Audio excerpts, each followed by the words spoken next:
Subscribe to our YouTube channel and press the bell icon to get the latest updates. असंगठित अर्थव्यवस्था पर दूसरा बड़ा आक्रमण जीएसटी।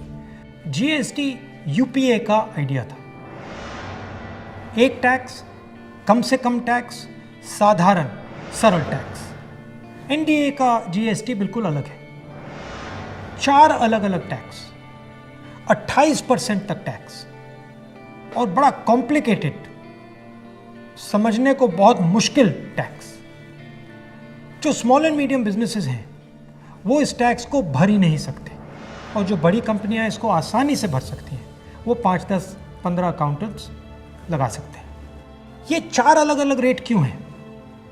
ये 4 अलग अलग रेट इसलिए हैं क्योंकि सरकार चाहती है कि जिसकी पहुंच हो वो जीएसटी को आसानी से बदल पाए और जिसकी पहुंच ना हो वो जीएसटी के बारे में कुछ ना कर पाए।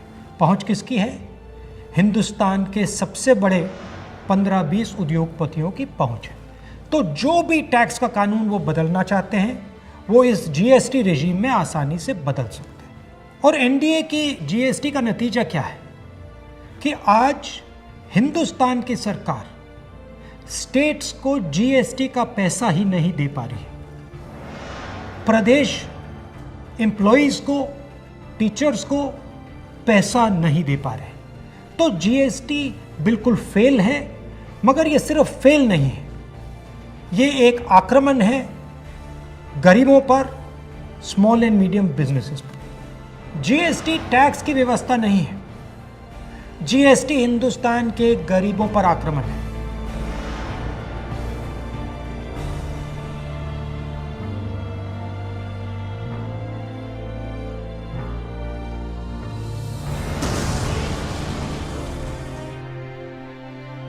छोटे दुकानदारों पर, स्मॉल एंड मीडियम बिजनेस वालों पर, किसानों और मजदूरों पर आक्रमण है।